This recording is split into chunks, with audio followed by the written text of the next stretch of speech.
नमस्कार, ओम शान्ति। आदरणीय दर्शकबिन, युनिक न्युज हेरेर बसिरहनुभएका सम्पूर्णमा म ब्रह्माकुमारी अमिताको शीतल शीतल अभिवादन स्वीकार गर्नुहोस्। ब्रह्माकुमारी ईश्वरीय विश्वविद्यालय राजयोग प्रशिक्षण केन्द्र दाङको तर्फबाट आज म ज्ञान सरिता कार्यक्रम लिएर उपस्थित भएकी छु। हामी यस कार्यक्रममा विभिन्न विषयमा रहेर आध्यात्मिक ज्ञानको चर्चा गर्नेछौँ। आजको विषय रहेको छ जीवनमा सुखको प्राप्ति कसरी गर्ने। जीवनको लक्ष्य के हो? यस प्रश्नको उत्तरमा सबैको एउटै जवाब आउन सक्छ, सुख। कहिल्यै अन्त नहुनेवाला सुखको खोज मात्र हो, अर्थात् जीवनको एक मात्र लक्ष्य हो सुख। आनन्दको प्राप्ति अथवा परमात्माको प्राप्ति, सुख अथवा मनको एक उच्च अवस्था, आत्माको सम्पूर्णताको अनुभूति हो। हुन त मान्यता छ कि संसारमा दुई प्रकारका मनुष्य छन्, एक आस्तिक, अर्को नास्तिक। आस्तिक अर्थात् ईश्वरमा विश्वास राख्नेहरू एवं नास्तिक अर्थात् ईश्वरमा विश्वास नगर्नेहरू।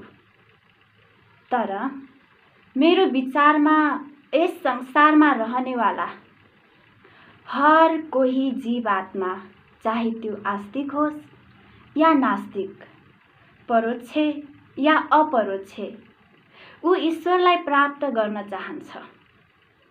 यानी हर कोही ईश्वरको उपासक छ। यसलाई सामान्य तर्कका साथ यो कुरा प्रुफ पनि गर्न सम्भव छ कि हर व्यक्तिको जीवनको लक्ष्य हो ईश्वरको प्राप्ति। उदाहरणका लागि आजको संसारमा जुन विकराल परिस्थिति छ, अनिश्चित भविष्यलाई देखेर चारैतिर मृत्युको भयले ताण्डव मचाइरहेको अवस्था छ। भय नै भयले तनावको वातावरण सिर्जना भएको देखिरहेको छ। हर कोही दुखी छ। अब प्रश्न उठ्छ कि व्यक्ति मृत्युदेखि किन डराउँछ? अर्थात् मृत्यु एक दुःख हो। यस दुःखबाट मुक्त हुन चाहन्छ, अर्थात् ऊ मर्न चाहन्न, जिउन चाहन्छ। ऊ हर हालतमा सुख प्राप्त गर्न चाहन्छ। यसैले ऊ भयभीत देखिन्छ। म यहाँ एउटा सानो सत्य घटना प्रस्तुत गर्न गइरहेकी छु कि एक पटक एउटा गरिब परिवारको वृद्ध व्यक्ति जङ्गलमा दाउरा काट्न गएछ। उसको आयु लगभग 73 वर्षको थियो। गरिबीको कारण ऊ पुरा परिवारको भरण पोषण उसैको जिम्मामा थियो। बिचरा अति नै दुखी थियो। दाउरा काटिसकेपछि दाउराको बोझा शिरमा राखेर ऊ घरतिर फर्किँदै थियो। अचानक उसलाई चक्कर आयो। चारैतिर अन्धकार छायो। शिरमा राखेको दाउराको बोझा तल राख्दै ऊ एउटा रुखको आडमा गएर बस्यो। कारण ऊ 2 दिनदेखि भोको थियो। आयु पनि अति नै धेरै, जीर्ण शीर्ण शरीर थियो। लामो श्वास लिँदै भन्यो, कालले पनि मलाई सोध्दैन, यस्तो विपद भन्दा त मर्नु बेस। यो कुरा कालको देवता यमराजले सुनेपछि उनलाई एउटा मजाक गर्ने हिसाबले तुरुन्त उस वृद्ध व्यक्तिका सम्मुख उपस्थित भए। भएर भन्छन्, तयार हुनुहोस्, म तपाईलाई लिनका लागि उपस्थित छु। वृद्ध व्यक्तिले सोधे, तपाईँ को हो? कता जाने कुरा गर्दै हुनुहुन्छ? तब यमराज भन्छन्, भर्खरै त तपाईले मेरो याद गर्नुभयो। म त्यही कालको देवता यमराज हुँ। तपाईलाई लिनको लागि आएको हुँ। यो कुरा सुन्ने बित्तिकै वृद्ध व्यक्ति घबराहटमा भन्छ, होइन, मैले त मजाक मात्र गरेको हुँ। मेरो अहिले जाने बेला भएको छैन। आदरणीय दर्शकबिन, यस कहानीको आशय व्यक्ति जीवनको अन्तिम घडीसम्म पनि मृत्युलाई वरण गर्न चाहन्न। उसलाई जीवनको मोह यति धेरै छ कि जीवनमा आउने हर विपदालाई अँगाल्न तयार छ, तर मृत्युदेखि बच्न चाहन्छ। अर्थात् ऊ जीवनसँग यति धेरै प्रेम गर्दछ। यदि कसैको घरमा कुनै दुर्घटना भयो, कुनै सम्बन्धीको अकालमा मृत्यु भयो वा अन्य कुनै घटना भयो भने व्यक्ति दुखी भएर छाती पिटी पिटी रुन थाल्छ। हामी गएर उसलाई सम्झाउँछौँ कि अब रोएर के काम, के फाइदा, जानेवाला गइसक्यो, हुने कुरा भइसक्यो, किन रुनुहुन्छ? रोएर जीवनको ऊर्जा समाप्त हुन्छ। उसको मुखबाट जवाब आउँछ, कुरो त ठीक हो, तर के गरौँ? मलाई यति धेरै पीडा छ, यति धेरै दुखी छु कि रोएर अलि आँसु झारेपछि मन हल्का हुन्छ, त्यसैले म रुँदैछु। अब अलिकति विचार पुर्याएर सोच्नुहोस् त। दुःख कम गर्नका लागि, मनलाई शान्ति दिनका लागि, मनलाई दिलासा दिनका लागि व्यक्ति रुन्छ। यानी व्यक्ति शान्तिको अभिलाषी छ, आनन्दको अभिलाषी छ। ऊ जीवनको साथ औधी माया गर्दछ। ऊ बाँच्न चाहन्छ, जिउन चाहन्छ। स्पष्ट हुन्छ कि व्यक्ति वास्तवमा ईश्वरसँग प्रेम गर्दछ, किनकि यो जीवन प्रकृति र पुरुषको संयोग हो। यस चराचर जगतमा जो पनि भूत या आदिभूत, जड या जंगम जे पनि छ, त्यसको गुण, शक्ति, ऊर्जा ईश्वरको आंशिक रूप मात्र हो। किनकि ईश्वर त सागरको समान ऊर्जाको सर्वोच्च स्रोत हुनुहुन्छ, सच्चित आनन्द स्वरूप हुनुहुन्छ। सत्य यानी शाश्वत, सनातन, जसको न आदि छ न अन्त छ। चित्त, चैतन्य, ज्ञान स्वरूप, सर्वज्ञ हुनुहुन्छ, आनन्द स्वरूप हुनुहुन्छ। यही पराप्रकृति म यानी आत्मामा पनि विद्यमान छ। अत हामी जीवनसँग अगाध ज्ञान स्वरूप अगाध प्रेम गर्दछौँ। जीवनमा हर कुरा जान्न उत्सुक हुन्छौँ, किनकि आत्मा ज्ञान स्वरूप छ। आज हजुर कुनै सत्सङ्गको पासमा या कुनै सत्सङ्गमा किन जानुहुन्छ? ज्ञान प्राप्तिका लागि जान्न चाहनुहुन्छ। अब जानेर के फाइदा हुन्छ? सन्तुष्टि यानी आनन्दको प्राप्ति हुन्छ, किनकि आत्मा आनन्द स्वरूप छ। अर्थात् जीवनसँग प्रेम नै ईश्वरसँग प्रेम हो। अत मेरो विचारमा यस संसारमा हर व्यक्ति आस्तिक छ। चाहे त्यो कुनै मन्दिरमा जाँदैन, मस्जिदमा जाँदैन, गुरुद्वारमा जाँदैन, चर्चमा जाँदैन, तर जीवनसँग अत्याधिक प्रेम गर्दछ। यसबाट यो कुरा स्पष्ट हुन्छ कि कोही पनि व्यक्ति नास्तिक हुँदैन। परोक्ष या अपरोक्ष ऊ ईश्वरलाई प्राप्त गर्न चाहन्छ। फरक यति मात्र हो कि जीवन जिउनेको अन्दाज अलग छ। अत यदि व्यक्ति जीवनका बारेमा यथार्थ जानेर अगाडि बढ्ने हो भने सुख, शान्ति, आनन्द, प्रेम ऊ स्वतः जीवनमा पाउन सक्छ। किनकि सुख, शान्ति, आनन्द, प्रेम आत्माका स्वाभाविक पराप्रकृति हो। यी मूल्यहरू म यानि आत्मा भन्दा पृथक छैनन्, ममा नै समान रूपले उपस्थित छन्। यही मको सो अस्तित्वलाई प्राप्त गर्नु नै सत्यको वरण गर्नु हो। यसका लागि सो अध्याय, सो चिन्तन र परमात्मा चिन्तनले हामी उक्त जीवनको सत्यलाई यानि ईश्वरलाई अथवा परमात्माको सान्निध्यता, सामिप्यता र सालोक्यतालाई प्राप्त गर्न सफल हुनेछौँ। त आउनुहोस् आजैबाट हामी स्वयंको खोज गर्न आरम्भ गरौँ कि म को हुँ।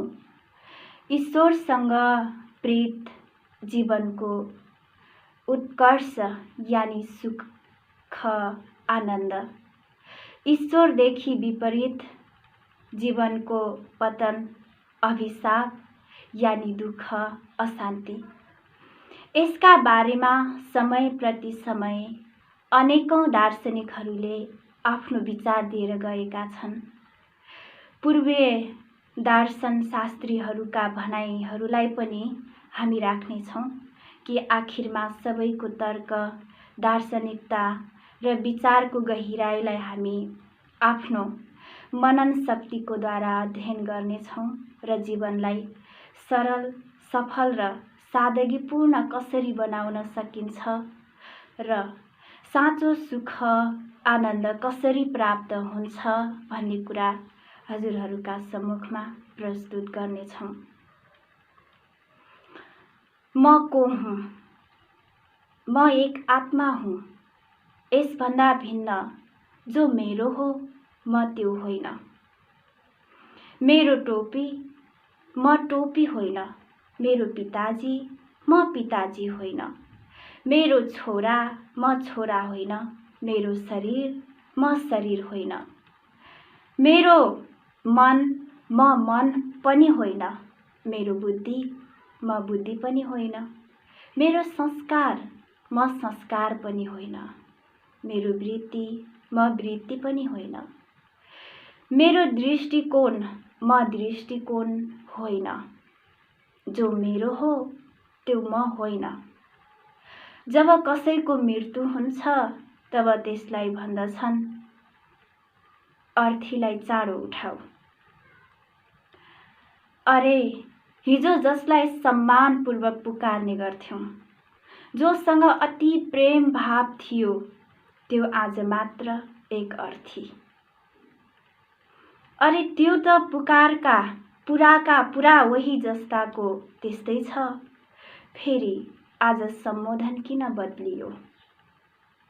उसका हातहरू पनि छन्, आँखाहरू पनि छन्, उसका शरीरका सबै अङ्ग प्रत्यङ्गहरू जस्ताका त्यस्तै छन्।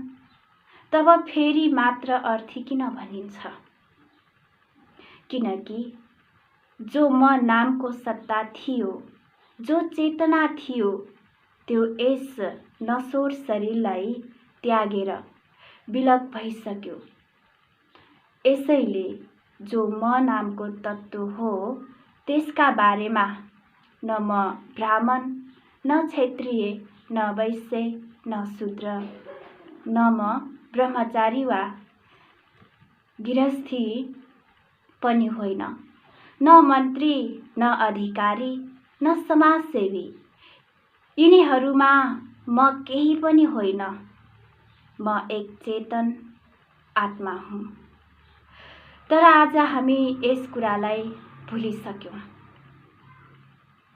कुनै मन्त्रीको मृत्यु पश्चात उनका सम्बन्धीहरू भन्छन्, अरे मन्त्रीजीको अन्तिम दर्शन गर्न जाँदैछु। अब यदि उसलाई सोध्नुहोस् मन्त्रीजी कहाँ छन्, उहाँ त गइसक्नुभयो। यदि तपाईँ उहाँसँग मिल्न चाहनुहुन्छ भने तपाईँ पनि उहाँको पासमा जानुपर्छ। यहाँ मन्त्रीजी त छैनन्। तब ऊ भन्छ, होइन, म उहाँको पार्थिव शरीरको दर्शन गर्न आएको हुँ। यस प्रकार हामीले यस म नामको अस्तित्वलाई नै भुलिदियौँ। हामीले मलाई किन भुल्यौँ? यस विषयमा रामायणमा तुलसीदासजी भन्नुहुन्छ,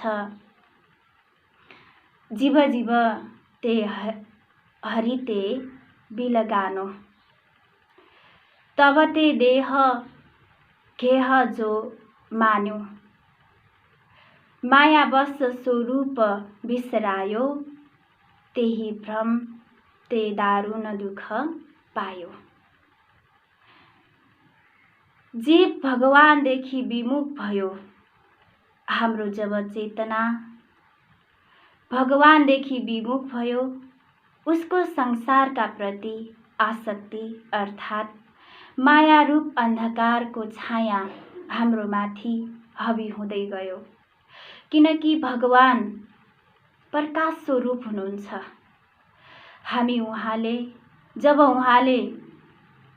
जब हामीले भगवानको पीठ गर्यौं, तब अन्धकार रूपी मायाले हामीलाई दबाइदिएको छ। मायाको मुख्य दुई शक्तिहरू छन्। ती हुन्, एक हो आवरण, दोस्रो हो विक्षेप शक्ति।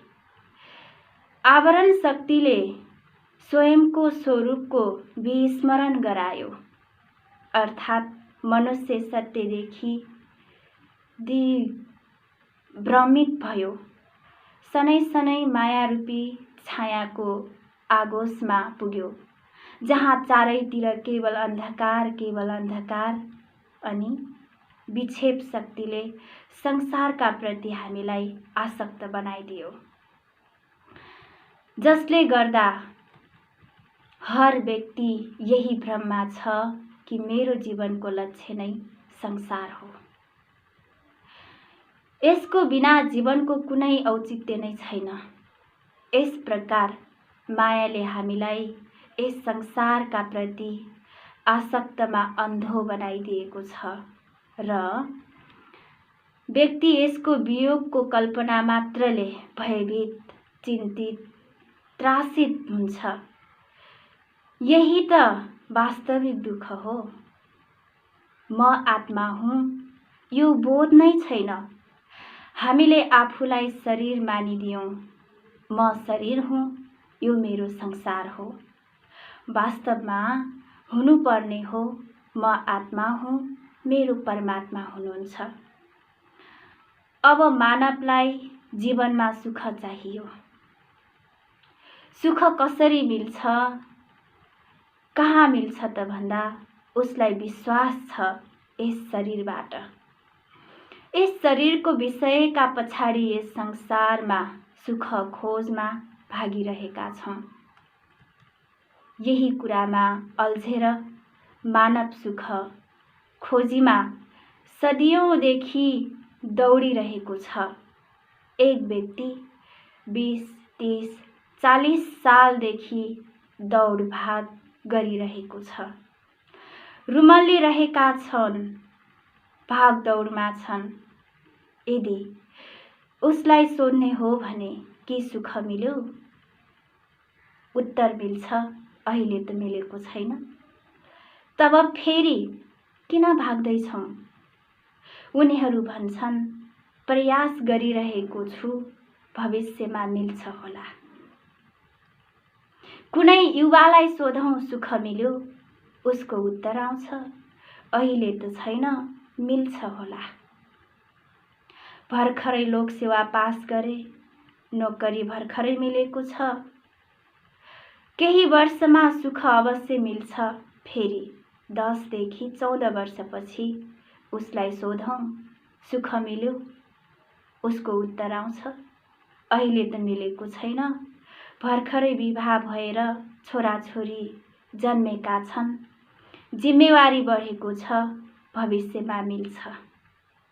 अवश्य अब वृद्ध अवस्थामा उसैलाई फेरि सोधौँ, सुख मिल्यो? अब उत्तर आउँछ, सुख त मिलेन, दुःख 2 गुणी 3 गुणी अवश्य भएको छ।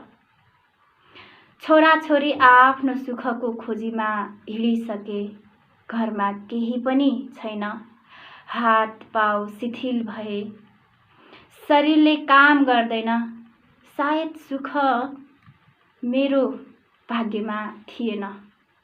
अब सोधौँ, आजसम्म कसैलाई सुख मिल्यो? यही उत्तर आउँछ, अहिले त मिलेको छैन, सायद भविष्यमा मिल्छ होला।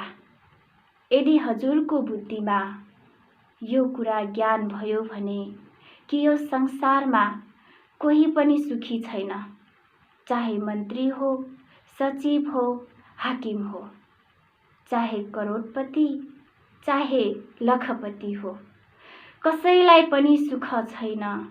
किनकि हामीलाई भ्रम छ कि म त सुखी छैन, अरू सब सुखी छन्, फलाना त अवश्य सुखी होला, मेरो पत्नीसँग कुरा मिल्दैन, मेरो पत्नीको बानी राम्रो छैन, मेरो छोरा मैले भनेको मान्दैन, मलाई डायबिटिसको रोग छ, मेरो घर सानो झुपडी जस्तो छ। यही भावना हामीलाई सदा दुःखको आगोशमा लिन्छ। हामी सदैव अरूको साथमा तुलना गरेर भन्छौँ कि सायद अरू सुखी होलान्। वास्तवमा यस मायावी भौतिक संसारमा कोही पनि सुखी छैनन्। एक पटक एक व्यक्ति साह्रै दुखी थियो। ऊ भगवानसँग सधैँ झगडा गर्थ्यो। भगवान, हजुरले सारा दुःख मेरै झोलीमा हाल्नुभयो। संसारमा सबै सुखी छन्, म मात्र यस्तो दुःखको बोझ उठाउनु परेको छ। हे भगवान, मलाई मात्र यतिका दुःख किन? तब भगवानले सोच्नु भयो, आज यसलाई यस भ्रमबाट बाहिर निकाल्नै पर्यो। तब बिहान 4 बजेको थियो होला। उस व्यक्तिलाई भगवानले एक सपना देखाउनु भयो। सुन, भोलि बिहानै उठेर तेरो पासमा जति पनि दुःख छ, ती सबै दुःखलाई एक बोरामा राखेर फलानो मन्दिरमा जा। जब निद्रा खुल्यो, बिहान भएको थियो, तब त्यो व्यक्ति आफ्नो दुःखको बोरा लिएर बाहिर निस्क्यो। तब उसले देख्छ सबै घरबाट बाहिर उसको जस्तै एक एक बोरा लिएर मन्दिरतिर गइरहेका थिए।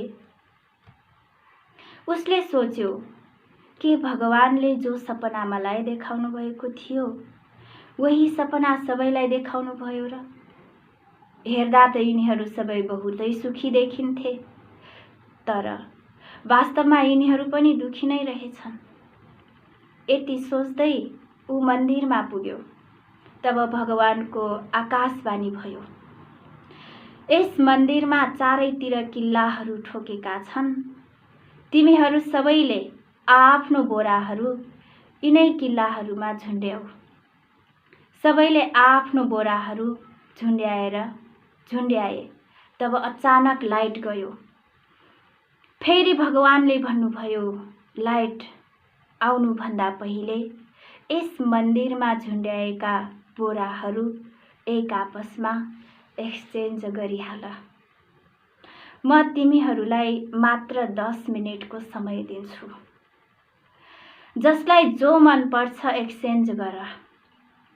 जसलाई जो मन पर्छ लिएर जान सक्छौ। एकछिनमा लाइट आयो। तिनीहरू सबै आफ्नै स्थानमै खडा थिए, किनकि सबैको बोरामा केही न केही आफ्नै प्रकारका दुःखहरू थिए। यदि उनीहरू त्यो बोरालाई एक्सचेन्ज गर्थे भने अरूको थाहै नभएको दुःख लाग्थ्यो होला। जस्तो कि आजभोलि कोभिड-19 फैलिएको छ। म दुखी, अरू सबै दुखी छन् भन्ने यो भ्रम खतम भयो। यही सम्झेर सबैजना चित्त बुझाउँदै आफ्नो बोरा समातेर घरतिर फर्के। यो कुरा अब सबैलाई थाहा भइसक्यो कि यस मायावी संसारमा सबै दुखी छन्, कोही पनि सुखी छैनन्।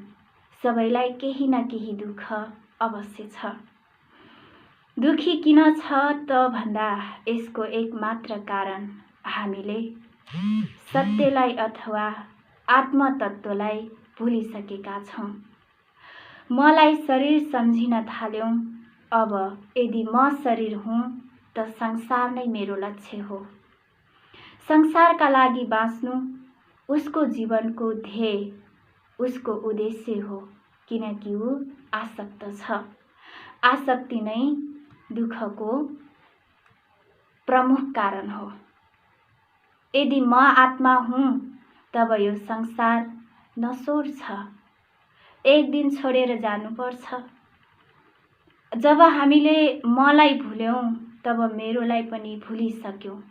मेरो को त भन्दा मेरो नाम, मान, शान, मेरो पत्नी, मेरो पति, मेरो सम्पत्ति, मेरो धर्म, मेरो पद, मेरो जात, मेरो देश, मेरो प्रतिष्ठा, मेरो दोकान, मेरो घर, मेरो जग्गा, मेरो अधिकार, यही सांसारिक मायाको प्रपञ्चमा चुर्लुम्म डुबेका छौँ।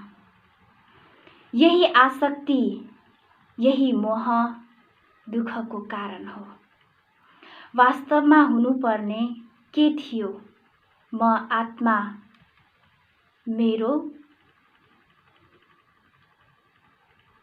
सर्व सम्बन्धको सार भगवान अथवा आत्माको परमात्मासँग के सम्बन्ध छ? मेरो